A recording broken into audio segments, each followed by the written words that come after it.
Well, hi everyone. Welcome to another episode of Cardwell's Cauldron, produced by Geektopia Island. And here, today we're talking about a very special deck with a very special card inside of it. And I am Cardwell. And I'm Kevin.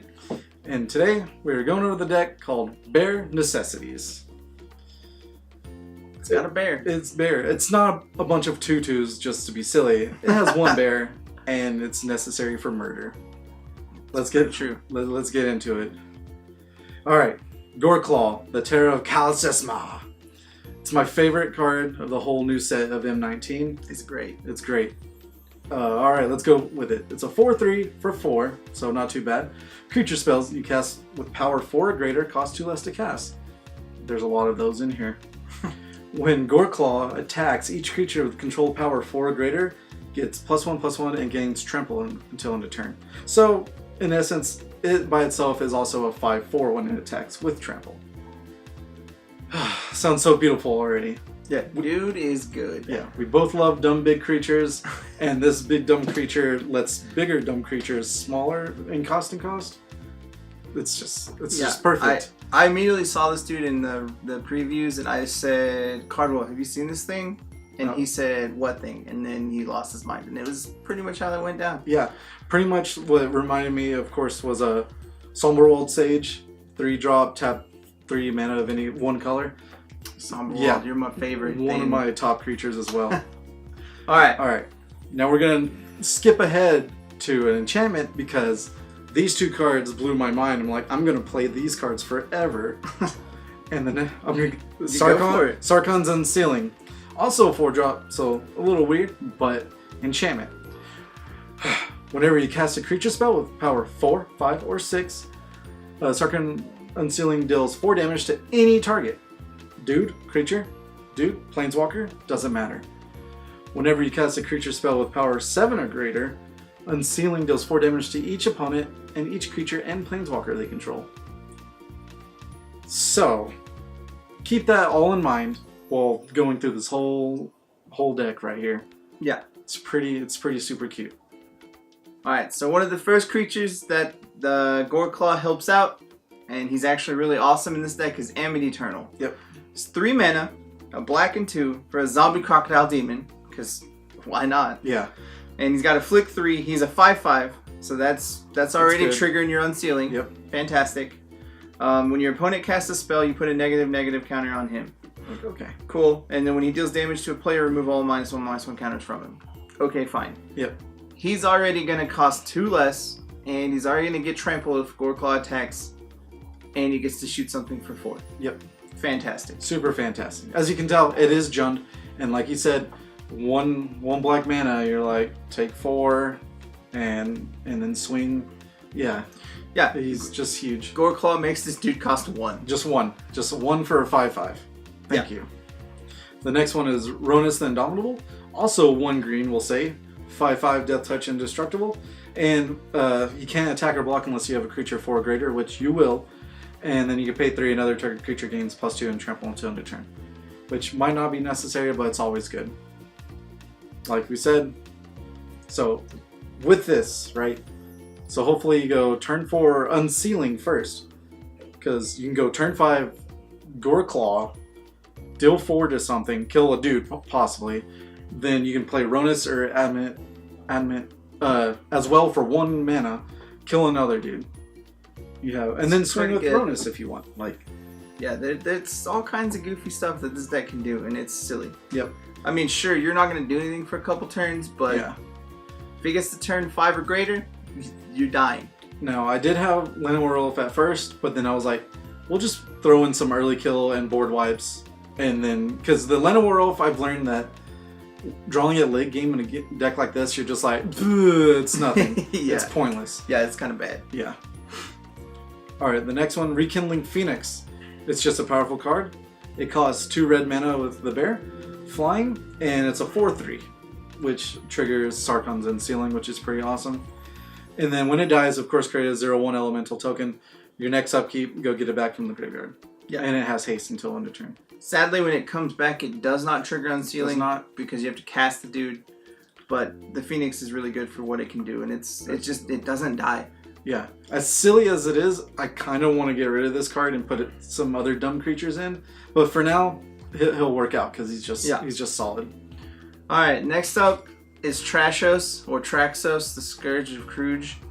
He's 4 mana, 7/7 trample, a legendary artifact creature. He comes into play tapped, and he doesn't untap during your untap step. Whenever you cast a historic spell, untap him. Yep. Personally, I hate this card. I think it's terrible. But that's me personally. Yep. In this deck, it's great because he costs 2 mana with a Goreclaw in play. Mm-hmm. And then a 2 mana 7/7 trample is okay. I'm just saying. And even if you have Unsealing and then you play this, its power is 7. So therefore you deal them 4 and board wipe them. Yeah. Which is awesome. That's what makes him okay in this deck. Yeah, it makes him pretty okay. And to be able to trigger him, we have, of course, historic cards next. Verdurous Gearhulk, cost 5, 2 green, and 1 if you have Bear. Trample 4/4, enters the battlefield, distribute 4 1/1 counters among any creatures you control. Yeah. You know this card, it's been around for a while. So we're already making dudes have trample with Goreclaw. Let's make them bigger with this guy and untap a Traxos. Exactly. First thing you want to do is put as many counters as you want on Goreclaw, because, of course, he's a 4/3, so Lightning Strike will get him and Abrade as well. So just make him bigger as fast as possible. And then the other one we have is the Black Gearhulk, Noxious Gearhulk. He's 6 mana for 5/4 menace. Yep. With Goreclaw, he costs 4 mana, which is fantastic. And when he comes into play, you may destroy another creature. If that creature destroyed this way, you gain life equal to its toughness. Yep. Awesome. And this is to offset the amount of damage you will be probably taking for the first like 2 or 3 turns. Yeah. As you set up yourself.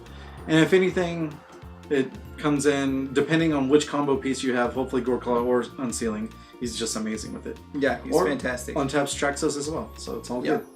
And of course I had to throw in one of this in here, Ghalta, Primal Hunger. 12/12, he costs X less to cast, where X is the total amount of power you control on the field. With Goreclaw himself, he's already minus what? 4, 6, 5, 6. So that's already super good. Yeah. He already only then costs 6 mana to play. Yep. That's pretty hot for a 12/12 trample. I'll take that. Yeah. And if you swing with Goreclaw, then he costs 5. So, you know, because it gets bigger until the turn. And when you play him, he shoots the board for a lot. Yep. He's able to also board wipe the thing with Unsealing, so. Yeah. Alright, that's it for all the dudes. Yes, the lowest costing dude costs 3. So it's kind of a rough play at the first of the game. You're going to be like, go. Yeah. Go. And they're not going to know what you're doing. And then you're just like, big dude, big dude, big dude, big dude. Yeah. Depending on the meta, there's a card in Sideboard. We'll get to it. Sweltering Suns, I'll just say. We'll talk about it, but you might want to switch that to main board. Yeah. Depending if you know, oh, there's 5 of my dudes that I play against is mono red. So. Yeah.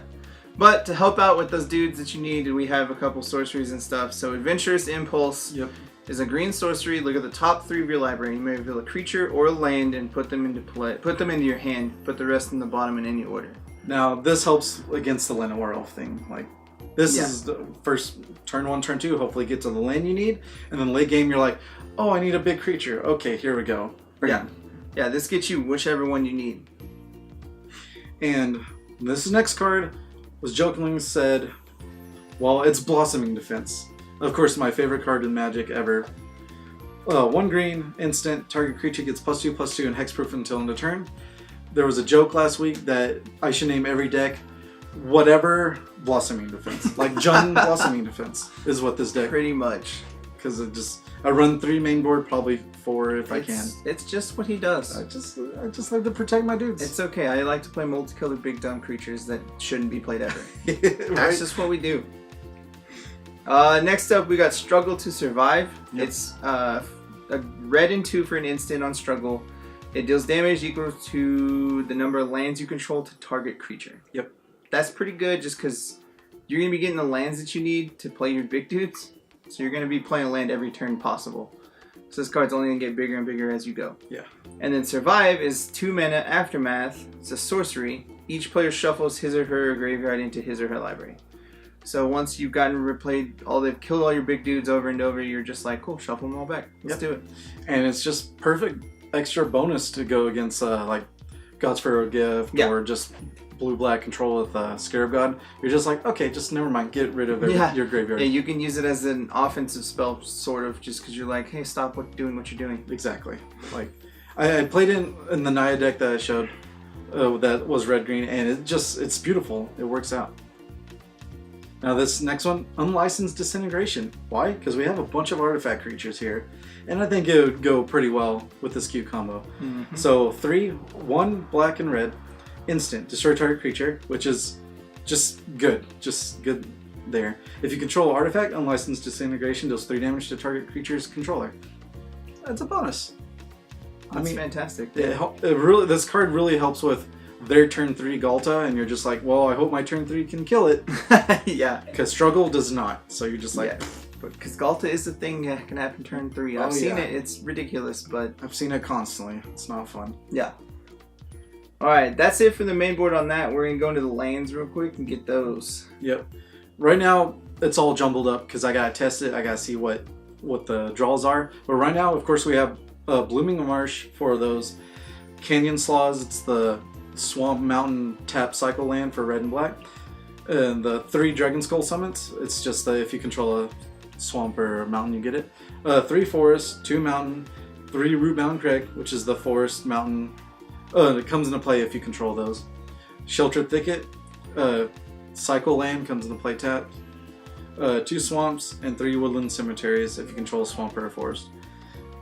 We'll have to see. I have to see what I draw, see it to change them up, but you can change them up pretty easily. It seems like you get all the colors pretty easily. Yep. We'll just, like you said, lands are the hardest thing to figure out in Magic because you got to figure out what's needed where. Yeah, you physically have to put the deck together, shuffle it, and see. Blooming Marsh is the best part of the lands because it's an untapped 1, 2, and 3 land. Yeah, and playing multiple colors, I know how hard it is to figure out lands because that's how I play decks ever. But the sideboard's pretty fun. We have Prowling Serpopard because he's just extremely good against control. 3-drop, 1 colorless, green. He can't be countered, that cat snake. It's a 4/3, and creature spells you control can't be countered, so suck it. So this deck's already angry with creatures. Yep. Let's make him not be counterable, and he costs 1 less. Yep. Fantastic. Awesome. Also, we'll go back to the ceiling real quick. It says cast. Now remember that when you play control game 1. Because then you're just like, I cast this big dude, you counter it, cool, take 4 to your face. Yeah. Because it's any target.